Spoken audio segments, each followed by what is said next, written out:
मित्रों, महाभारत के शल्य पर्व के अनुसार दुर्योधन सारी पृथ्वी को युधिष्ठिर को क्यों देना चाहता था। सबसे बड़ा आश्चर्य तो यह है कि जो व्यक्ति सुई की नोक के बराबर जमीन नहीं देना चाहता था, वह अचानक पूरी पृथ्वी क्यों देना चाहता है। तो मित्रों, यह जानने के लिए बने रहिए पूरे वीडियो के साथ। मित्रों, दुर्योधन के सभी भाई बंधु जब मारे गए तो वह मृत्यु के भय से एक सरोवर में पानी के अंदर छुप गया ताकि उसे कोई मार ना सके, और इधर पांडव कृष्ण के साथ मिलकर उसे ढूंढ रहे थे। मित्रों, ढूंढते हुए सभी पांडव उस सरोवर के पास पहुँचे जहाँ पर दुर्योधन छुपा हुआ था। युधिष्ठिर ने भगवान श्री कृष्ण से कहा कि हे माधव, देखिए तो सही, दुर्योधन ने जल के भीतर कैसी माया का प्रयोग किया है। यह पानी को रोककर यहाँ कैसे सो रहा है। यह माया में बड़ा निपुण है, किंतु यदि साक्षात इंद्र भी इसकी सहायता करने आ जाएं, तो भी आज संसार इसे मरा हुआ ही देखेगा। श्री कृष्ण ने कहा कि हे युधिष्ठिर, इस मायावी की माया को आप माया से ही नष्ट कर डालिए। आप भी जल में माया का प्रयोग करके इसका वध कीजिए। हे राजन, उद्योग ही सबसे अधिक बलवान है। उद्योग और उपायों से ही बड़े बड़े दैत्य, दानव, राक्षस तथा राजा मारे गए हैं, इसलिए आप भी उपाय कीजिए। भगवान के ऐसा कहने पर युधिष्ठिर ने हंसते हंसते पानी में छिपे हुए दुर्योधन से कहा कि सुयोधन, तुमने जल के भीतर किस लिए यह अनुष्ठान आरंभ किया है। समस्त क्षत्रियों का तथा अपने कुल का संहार कराकर अब अपनी जान बचाने के लिए इस पोखरे में क्यों घुसे हो। तुम्हारा वह पहले का दर्प और अभिमान कहाँ चला गया, जो डर के मारे यहाँ आकर छिपे हो। सभा में सब लोग तुम्हें शूर कहा करते हैं, किंतु जब तुम पानी में घुसे हो तो मैं तुम्हारा वह शौर्य व्यर्थ ही समझता हूँ। जो कौरव वंश में जन्म लेने के कारण सदा अपनी प्रशंसा किया करता था, वही युद्ध से डरकर पानी में कैसे छिपा बैठा है। अभी युद्ध का अंत तो हुआ नहीं, फिर तुम्हें जीवित रहने की इच्छा कैसे हो गई। इस लड़ाई में पुत्र, भाई, संबंधी, मित्र, मामा तथा बांधव जनों को मरवाकर अब तुम पोखरे में क्यों सो रहे हो। कहाँ गया तुम्हारा पौरुष, कहाँ गया तुम्हारा अभिमान, और कहाँ गई तुम्हारी वज्रसी गर्जना। तुम तो अस्त्र विद्या के बड़े ज्ञाता थे, कहाँ गया वह सारा ज्ञान। अब तालाब में कैसे नींद आ रही है। उठो और क्षत्रिय धर्म के अनुसार हमारे साथ युद्ध करो। हम लोगों को परास्त करके पृथ्वी पर राज्य करो, अथवा हमारे हाथों मरकर सदा के लिए रणभूमि में सो जाओ। धर्मराज के ऐसा कहने पर दुर्योधन ने पानी में से ही जवाब दिया कि महाराज, किसी भी प्राणी को भय होना आश्चर्य की बात नहीं है, किंतु मैं प्राणों के भय से यहाँ नहीं आया हूँ। मेरे पास ना रथ है, ना पार्श्वरक्षक, और सारथी भी मारे जा चुके हैं। सेना नष्ट हो गई और मैं अकेला रह गया। इस दशा में मुझे कुछ देर तक विश्राम करने की इच्छा हुई। हे राजन, मैं प्राणों की रक्षा के लिए या और किसी भय से बचने के लिए अथवा मन में विषाद होने के कारण पानी में नहीं घुसा हूँ, सिर्फ थक जाने के कारण ऐसा किया है। तुम भी कुछ देर तक सुस्ता लो, तुम्हारे अनुयायी भी विश्राम कर लें, फिर मैं उठकर तुम सब लोगों के साथ लोहा लूंगा। युधिष्ठिर ने कहा, सुयोधन, हम सब लोग सुस्ता चुके हैं और बहुत देर से तुम्हें खोज रहे हैं, इसलिए तुम अभी उठकर युद्ध करो। संग्राम में समस्त पांडवों को मारकर समृद्धिशाली राज्य का उपभोग करो, अथवा हमारे हाथ से मरकर वीरों को मिलने योग्य पुण्य लोकों में चले जाओ। दुर्योधन बोला, राजन, जिनके लिए मैं राज्य चाहता था वे मेरे सभी भाई मारे जा चुके हैं। पृथ्वी के समस्त पुरुष रत्नों का और क्षत्रिय पुंगवों का विनाश हो गया है। अब यह भूमि विधवा स्त्री के समान श्रीहीन हो चुकी है, अतः इसके उपभोग के लिए मेरे मन में तनिक भी उत्साह नहीं है। हाँ, आज भी पांडवों तथा पांचालों का उत्साह भंग करके तुम्हें जीतने की आशा रखता हूँ, किंतु जब द्रोण और कर्ण शांत हो गए, पितामह भीष्म मार डाले गए, तो अब मेरी दृष्टि में इस युद्ध की कोई आवश्यकता नहीं रही। आज से यह सारी पृथ्वी तुम्हारी ही हुई, मैं इसे नहीं चाहता। मेरे पक्ष के सभी वीर नष्ट हो गए, अतः अब राज्य में मेरी रुचि नहीं रही। मैं तो मृगछाला धारण करके आज से वन में ही जाकर रहूंगा। मेरे अपने कहे जाने वाले, जब कोई भी मनुष्य जीवित नहीं रहे तो मैं स्वयं भी जीवित रहना नहीं चाहता। अब तुम जाओ और जिसका राजा मारा गया, योद्धा नष्ट हो गए तथा जिसके रत्न क्षीण हो चुके हैं, उस पृथ्वी का आनंद पूर्वक उपभोग करो, क्योंकि तुम्हारी आजीविका छीनी जा चुकी है। युधिष्ठिर ने कहा, हे तात, तुम जल में बैठे बैठे प्रलाप न करो। मैं इस संपूर्ण पृथ्वी को तुम्हारे दान के रूप में नहीं लेना चाहता। मैं तो तुम्हें युद्ध में जीत कर ही इसका उपभोग करूंगा। अब तो तुम स्वयं ही पृथ्वी के राजा नहीं रहे, फिर इसका दान कैसे करना चाहते हो। जब हम लोगों ने अपने कुल में शांति कायम रखने के लिए धर्मतः याचना की थी, उसी समय तुमने हमें पृथ्वी क्यों नहीं दे दी।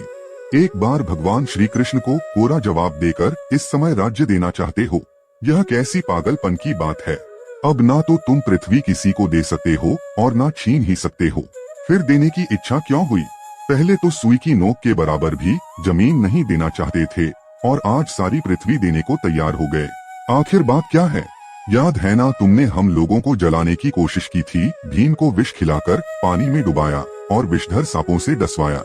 इतना ही नहीं, तुमने सारा राज्य छीनकर हमें अपने कपट जाल का शिकार बनाया। तुम्हारे ही आदेश से द्रौपदी के केश और वस्त्र खींचे गए और स्वयं तुमने उसे गालियां सुनाई। अरे पापी, इन सब कारणों से तुम्हारा जीवन नष्ट सा हो चुका है। अब उठो और युद्ध करो, इसी में तुम्हारी भलाई है। पानी के भीतर बैठे हुए दुर्योधन को भाइयों सहित युधिष्ठिर ने जब इस तरह फटकारा तो उनकी कड़वी बातें सुनकर वह क्रोध से दोनों हाथ हिलाने लगा और मन ही मन युद्ध का निश्चय करके राजा युधिष्ठिर से बोला कि तुम सभी पांडव अपने हितैषी मित्रों को साथ लेकर आए हो। तुम्हारे रथ और वाहन भी मौजूद हैं। तुम्हारे पास बहुत से अस्त्र शस्त्र होंगे और मैं निहत्था हूँ, तुम रथ पर बैठोगे और मैं पैदल हूँ। यही नहीं, तुम्हारी संख्या बहुत है और मैं कहाँ अकेला। ऐसी दशा में मैं तुम्हारे साथ कैसे युद्ध कर सकता हूँ? हे युधिष्ठिर, तुम अपने पक्ष के एक एक वीर के साथ मुझे बारी बारी से लड़ा। एक व्यक्ति को बहुतों के साथ युद्ध के लिए मजबूर करना उचित नहीं है। मैं तुमसे या भीम से जरा भी नहीं डरता। कृष्ण, अर्जुन तथा पांचालों का भी मुझे भय नहीं है। नकुल, सहदेव तथा सात्विक की भी मैं परवाह नहीं करता। इनके अतिरिक्त भी तुम्हारे पास जो सैनिक हैं, उनको भी मैं कुछ नहीं समझता। मैं अकेला ही सबको परास्त कर दूंगा। आज भाइयों सहित तुम्हारा वध करके मैं वाह्यलिक, द्रोण, भीष्म, कर्ण, जयद्रथ, भगदत्त, शल्य, भूरिश्रवा और शकुनी के तथा अपने पुत्रों, मित्रों, हितैषियों एवं बंधु बांधवों के ऋण से उऋण हो जाऊंगा। यह कहकर दुर्योधन चुप हो गया। तब युधिष्ठिर ने कहा, दुर्योधन, यह जानकर खुशी हुई कि तुम अभी युद्ध का ही विचार रखते हो। यदि तुम्हारी इच्छा हम में से बारी बारी के साथ ही लड़ने की है तो ऐसा ही करो। कोई भी एक हथियार जो तुम्हें पसंद हो लेकर मैदान में उतरो और एक के ही साथ लड़ो। बाकी लोग दर्शक बनकर खड़े रहेंगे। इसके सिवा तुम्हारी एक कामना पूर्ण करता हूँ कि हम में से एक को भी मार डालोगे तो सारा राज्य तुम्हारा हो जाएगा और यदि खुद मारे गए तो स्वर्ग तो तुम्हें मिलेगा ही। दुर्योधन ने कहा कि यदि एक से ही लड़ना है तो मैं युद्ध के लिए ललकारता हूँ। किसी भी शूरवीर को मेरा सामना करने के लिए दे दो। तुम्हारे कथनानुसार मैं आयुधों में एकमात्र गदा को ही पसंद करता हूँ। तुम में से कोई भी एक वीर जो मुझे जीतने की शक्ति रखता हो, गदा लेकर पैदल ही आ जाए और मेरे साथ युद्ध करे। इस गदा से मैं तुमको, तुम्हारे भाइयों को तथा तुम्हारे अन्य सैनिकों को भी परास्त कर सकता हूँ। डर तो मुझे इंद्र से भी नहीं लगता, फिर तुमसे क्या भय करूँगा? युधिष्ठिर बोले, हे गांधारी नंदन, उठो तो सही, एक एक के साथ ही गदा युद्ध करके अपने पुरुषत्व का परिचय दो। आओ, मेरे ही साथ लड़ो। यदि इंद्र भी तुम्हारी सहायता करें तो भी आज तुम जीवित नहीं रह सकते। युधिष्ठिर के इस कथन को दुर्योधन नहीं सह सका। वह कंधे पर लोहे की गदा रखकर बंधे हुए जल को चीरता हुआ बाहर निकल आया। उस समय सब प्राणियों ने उसे दंडधारी यमराज के समान ही समझा। उसे पानी से बाहर आया देखकर पांडव तथा पांचाल बहुत प्रसन्न हुए और एक दूसरे के हाथ पर ताली पीटने लगे। दुर्योधन ने इसे अपना उपहास समझा। क्रोध से उसकी त्योरियां चढ़ गईं और वह मानो सबको भस्म कर डालेगा। इस प्रकार श्री कृष्ण सहित पांडवों की ओर देखता हुआ बोला कि पांडवों, इस उपहास का फल तुम्हें भोगना पड़ेगा। तुम मेरे हाथ से मरकर इन पांचालों के साथ शीघ्र ही यमलोक में पहुंचोगे। इस प्रकार कहकर जब वह हाथ में गदा लिए खड़ा हुआ, उस समय पांडव उसे कोप में भरे हुए यमराज के समान मानने लगे। उसने मेघ के समान गरजकर अपनी गदा दिखाते हुए संपूर्ण पांडवों को युद्ध के लिए ललकारा और कहने लगा कि युधिष्ठिर, तुम लोग एक एक करके मुझसे युद्ध करने के लिए आते जाओ, क्योंकि एक वीर को एक साथ बहुतों से लड़ाना न्याय की बात नहीं है। अगर सब लोग मेरे साथ लड़ना ही चाहो तो भी मैं तैयार हूँ, परंतु यह काम उचित है या अनुचित, यह तो तुम्हें मालूम ही होगा। युधिष्ठिर बोले, दुर्योधन, जिस समय बहुत से महारथियों ने मिलकर अकेले अभिमन्यु को मारा था, उस समय तुम्हें यह न्याय अन्याय की बात क्यों नहीं सूझी? यदि तुम्हारा धर्म यही कहता है कि बहुत से योद्धा मिलकर एक को न मारें, तो उस दिन तुम्हारी सलाह लेकर बहुत से महारथियों ने अभिमन्यु को क्यों मारा था? सच है, स्वयं संकट में पड़ने पर प्रायः सभी लोग धर्म का विचार करने लगते हैं। खैर, जाने दो इन बातों को। कवच पहनो तथा जो आवश्यक सामान तुम्हारे पास ना हो वह मुझसे ले लो। इसके सिवा जैसा कि पहले कह चुका हूँ कि तुम्हें एक वरदान और देता हूँ कि तुम पांचों पांडवों में से जिसके साथ युद्ध करना चाहो करो। यदि उसको मार डालोगे तो राज्य तुम्हारा ही होगा, और यदि खुद मारे गए तो तुम्हारे लिए स्वर्ग तो है ही। इसके अतिरिक्त भी बताओ, हम तुम्हारा कौन सा प्रिय कार्य करें? जीवन की भिक्षा छोड़कर जो चाहो मांग सकते हो। तदनंतर दुर्योधन ने सोने का कवच और सुनहरा टोप ये 2 चीजें मांग ली और उन्हें धारण भी कर लिया। फिर हाथ में गदा लेकर बोला कि राजन, तुम्हारे भाइयों में से कोई भी एक आकर मुझसे गदा युद्ध करे।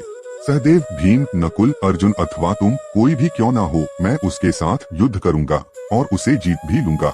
मेरा ऐसा विश्वास है कि गदा युद्ध में मेरे समान कोई है ही नहीं। गदा से मैं तुम सब लोगों को मार सकता हूँ।